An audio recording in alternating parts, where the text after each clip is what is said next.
आधी मी सर्व पत्रकारांचे स्वागत करतो।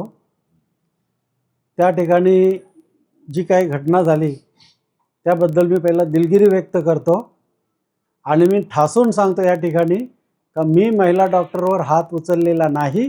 ही जी टीव्ही फुटेजमध्ये सीसी कॅमेरा फुटेजमध्ये जे येते तर कॅमेऱ्याचा अँगलमुळे येत असेल, ती महिला डॉक्टर माझ्या मुलीसारखी आहे म्हणून ती म्हणतो, एकेरी उल्लेख करतो ती माझ्या मुलीसारखी आहे। तिचे मॅरेज झाले का नाही ते पण मला माहिती नाही।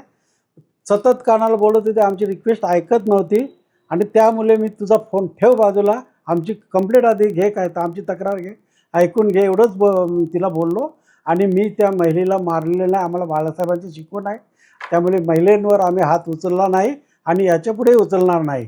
आणि हे जे काय घडली घटना या हॉस्पिटलच्या कमतरतेमुळे असेल तर ते हॉस्पिटल फुलफिल करण्याची जबाबदारी मी आतापासून चालू करेन। परंतु याच्यापुढे ज्यांच्यासाठी मी जे काम केलेलं आहे, ज्यांच्यासाठी मी धावून गेलो, जिच्यावरती संकट आलं होतं, अडचणीत आली होती, समस्या निर्माण झाली होती, त्यांच्यात तोंडून तुम्ही ऐका काय घडले ते त्या सांगतील तुम्हाला। माझं नाव साधना कारंडे। काय झालं काय प्रकार आहे? माझी 5:45 वाजल्यापासून माझ्या मुलीला मी सोनोग्राफी करायसाठी गेली। सोनोग्राफीमध्ये मी पोरगीची क्रिटिकल आहे म्हणून मी हॉस्पिटलला गेली। हॉस्पिटलला सांगितलं का त्यांनी तपासल्यानंतर सांगितलं का मुलगीची कंडिशन खूप खराब आहे।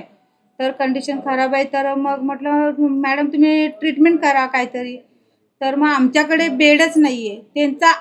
आम्ही जसं 6 वाजल्यापासून आम्ही तिथे जेव्हा गेलो आहे तेव्हापासून त्यांनी एकच टप्पा धरलेला, तुम्ही सायनला घेऊन जा, इथं बेड नाही आहे, ऑक्सिजन लेवल नाही आहे, तुम्ही सायनला। मी रिक्वेस्ट केली, त्यांना पाया पडलं का मॅडम आमची कॅपॅसिटी नाही आहे तेवढी, का बाहेर मी प्रायव्हेटमध्ये पण जाऊ शकत नाही आणि सायनला पूर्ण सायन डुबलेलं आहे, 4-5 घंटे जाणार आणि तोपर्यंत माझ्या मुलीचं काय झालं असतं तर आम्ही काय करू शकतो मॅडम?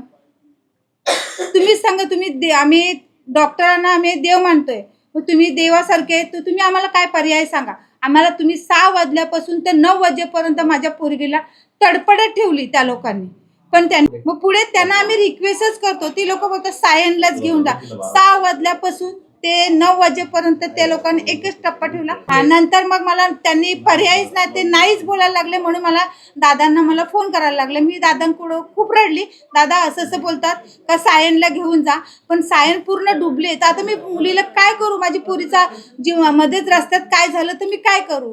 तर मग दादा बोलले का जी डॉक्टर असेल, मॅडम असतील, सर असतील त्यांना फोन द्या। ती लोक फोन पण घ्यायला तयार नाही।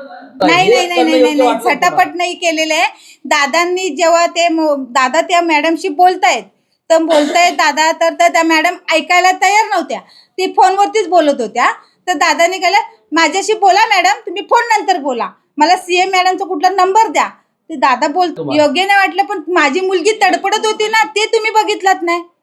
माझ्या पोरीचा जीव गेला असं ते तुम्ही बघितलं ना। दादाने माझ्या मुलीला बघितलं, बेडवरती माझी मुलगी तडपडते, तुम्ही सायनला घेऊन जा सायन। मग दादांनीच तर त्या ऑक्सिजन लेवलच्या पेट्या कोणी सुविधा केल्यात, दादांनीच आपल्या एकनाथ शिंदे सरांना, मग आपल्या याला त्या लोकांनी, त्यांनी दादांनीच रिक्वेस्ट केली म्हणून ते दादा पेट्या गेल्यात ना ऑक्सिजनच्या। डिलिव्हरीचे आता इकडे नेले, कल्याणला नेले दादांनी। मग शेवटी सीएम मॅडमला कुठला फोन केला आणि दादांनी हे करून मग ते कल्याणला का नेलं नाही? कल्याणला पण होतं की नाही? मग सायनच का तुम्ही धरलं? मला एवढं सांगा, सायनच का पकडलं?